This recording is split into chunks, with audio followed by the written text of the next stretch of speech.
एक था iPhone, Donald Trump और टिम कुक की कहानी। डोनाल्ड ट्रंप ने धमकी दी है टिम कुक को कि आईफोन जो है वो मुल्क हिंदुस्तान के अंदर मैन्युफैक्चर नहीं होना चाहिए, बल्कि अगर आप इसे मैन्युफैक्चर करने की कोशिश करेंगे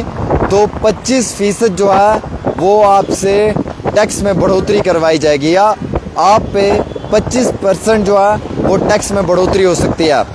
देखिए, डोनाल्ड ट्रंप ने पहले तो बहुत चर्चा की कि मैंने इंडिया और पाकिस्तान का सीज़ फायर डिक्लेयर किया, घर घर में जाकर जो है वो इसका गाना गाया, हर जगह में जाकर जो है वो अपनी तारीफ़ करवाने की कोशिश की। लेकिन उसी वक्त जो है वो एक बड़ा देश हिंदुस्तान से ये पैगाम भी निकला कि दोनों मुल्कों के DGMOs ने अपने लेवल पे बात की है और उसके बाद ये सीज़ फायर पे इत्तेफाक हुआ है। बल्कि डोनाल्ड ट्रंप उस वक्त अमेरिका में बैठे हुए थे और उनका इतना कोई बड़ा रोल और समझौता इसमें नहीं है। हालांकि आज अगर आईफोन की मैन्युफैक्चरिंग हिंदुस्तान में होना बंद हो जाए तो ये साफ जाहिर सी बात है कि एप्पल इंडस्ट्री के अंदर काम करने वाले हज़ारों की तादाद में नौजवानों को रोज़गार जो है वो नहीं मिलेगा और कई सारे नौजवानों का रोज़गार उनके हाथ से चला भी जाएगा। कहानी यहाँ से शुरू होती है कि इंडिया के अंदर आईफोन मैन्युफैक्चर होने पे काफ़ी ज़्यादा जो है वो मुल्क हिंदुस्तान को फ़ायदा भी मिल रहा था, और इतना ही नहीं बल्कि मेड इन इंडिया आईफोन जो है वो डोनाल्ड ट्रंप के शहर में भी जा रहा था, जिस चीज़ से डोनाल्ड ट्रंप को खुशी नहीं मिलती थी। डोनाल्ड ट्रंप ने ये एक वॉर किया है कि आईफोन को बंद कर दिया जाए मैन्युफैक्चर करना इंडिया के अंदर, और एक धमकी जो है वो टिम कुक को दी है। बहरहाल टिम कुक ने इस धमकी को नहीं माना, उन्होंने इस बात को रफा दफा कर दिया और उन्होंने समझौता और इत्तेफाक किया कि वो आईफोन को एक बार फिर से इंडिया कंट्री के अंदर ही मैन्युफैक्चर करना शुरू करेंगे। मैं आपको एक बात बड़े समझौते के साथ ये कहना चाहूँगा कि टिम कुक को धमकी डोनाल्ड ट्रंप इसलिए दे रहे हैं क्योंकि वो चाहते हैं कि आईफोन जो है वो इंडिया में ना बने, वो किसी भी मुल्क में ना बने। वो आईफोन जो है वो सिर्फ डोनाल्ड ट्रंप के शहर में ही तैयार होना चाहिए और उसका पूरा फ़ायदा डोनाल्ड ट्रंप को ही आना चाहिए। हालांकि इसमें एक बहुत बड़ी बात और भी है कि डोनाल्ड ट्रंप ये सब इसलिए कर रहे हैं क्योंकि उन्हें मालूम है अगर ये चीज़ बाहर के मुल्क में हुई तो कई अरबों का फ़ायदा जो है वो दूसरे मुल्कों को मिलेगा, कई अरबों का फ़ायदा जो है वो आम शहरियों को मिलेगा और लाखों की तादाद में नौजवानों को रोज़गार भी मिलेगा। अब कई सारी जगहों पे जो है वो जॉब एक्सेप्ट नहीं की जा रही है। हालांकि डोनाल्ड ट्रंप ने इतना ही नहीं किया बल्कि 70% हिंदुस्तानी जो हैं वो डोनाल्ड ट्रंप के शहर में जाकर नौकरी करते थे, रोज़गार कमाते थे, वीज़ा मिलता था। अब उस वीज़ा पे भी जो है वो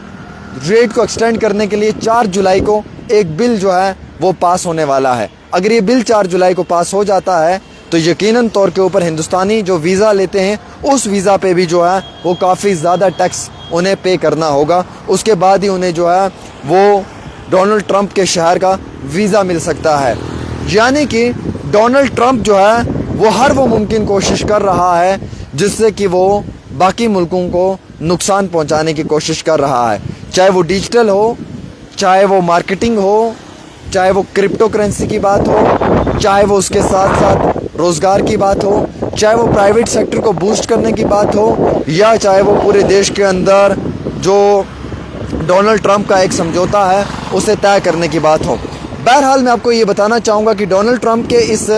बड़े चैलेंज से दो चीज़ें हो सकती हैं। अगर आईफोन इंडिया में मैन्युफैक्चर होना बंद हो जाएगा तो कई सारे लोगों की जॉब्स चली जाएंगी।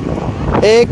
बहुत बड़ा नुकसान देखने को मिल सकता है क्योंकि डोनाल्ड ट्रंप ने ये वार्निंग, ये धमकी जो टिम कुक को दी है और उन्हें कहा है कि आपने कहीं पे भी नहीं बनाना है ये आईफोन, किसी और मुल्क में नहीं बनाना है। अगर अब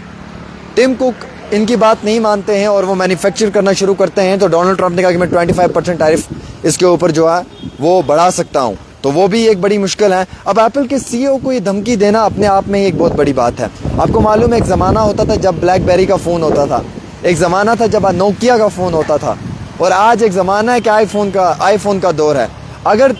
टिम कुक को ये धमकी लगातार डोनाल्ड ट्रंप देते रहे तो वो दिन दूर नहीं जिस दिन डोनाल्ड ट्रंप जो है वो आईफोन को भी ब्लैकबेरी की तरह देखेंगे, और ब्लैकबेरी की जो हालत मार्केट में हुई है सेम वही हालत आईफोन की भी होगी। आपको मालूम है कि इस आईफोन को लेकर पूरे देश के अंदर चर्चा है, हर गली हर कोने में ये कहा जा रहा है कि डोनाल्ड ट्रंप इंडिया में आईफोन मैन्युफैक्चर नहीं करना चाहते हैं। कारण ये है कि वो चाहते हैं कि जितना भी टैरिफ है वो बढ़ा दिया जाएगा अब इसमें दो चीज़ें बड़ी हैं, एक तो अमेज़ॉन के जॉब कट्स बहुत ज़्यादा देख रहे हैं, एक तो स्मार्टफोन्स के ऊपर भी ऐसा ही देखने को मिल रहा है, और इतना ही नहीं बल्कि मैन्युफैक्चरिंग के ऊपर भी काफ़ी बड़ा नुकसान जो है वो देखने को मिल सकता है। यूएस के डोनाल्ड ट्रंप ने जो है वो हालिया ही एप्पल के सीईओ टिम कुक को कहा है कि आईफोन की प्रोडक्शन इंडिया के अंदर जो है वो जितनी इंक्रीज हो रही है, क्योंकि रॉकेट की तरह इंडिया के अंदर आईफोन देखने को मिल रहा है और इंक्रीज हो रहा है, वैसे ही उसको कम किया जाए। और यूनाइटेड स्टेट्स का ये दावा है कि डोनाल्ड ट्रंप का ये मानना है कि मैन्युफैक्चरिंग जो है वो उनके ही देश में होनी चाहिए, बल्कि किसी और देश में नहीं होनी चाहिए। अब अगर ये डोनाल्ड ट्रंप के ये पॉलिसी पास हो जाती है तो समझौता क्लियर हो जाता है। इट सीम्स वेरी क्लियर कि हिंदुस्तानियों के आईफोन के रोज़गार के ऊपर नुकसान पहुंच सकता है, और इंडिया में जो आईफोन की मैन्युफैक्चरिंग है वो बंद होने के बाद मेड इन इंडिया आईफोन का जो एक बहुत बड़ा फ़ायदा है उसमें नुकसान भी आ सकता है। तो ये डोनाल्ड ट्रंप की कहानी है, यानी कि डोनाल्ड ट्रंप जो है वो कहीं ना कहीं पीठ पे वार कर रहे हैं, और लगातार जो है वो अलग अलग तरीक़ों से वार कर रहे हैं। कभी तो वो टैक्स को बढ़ाने की बात कर रहे हैं, कभी वो किसी और तरीके से बात कर रहे हैं। बहरहाल आपकी क्या राय रहती है, आप भी ज़रूर बताएं।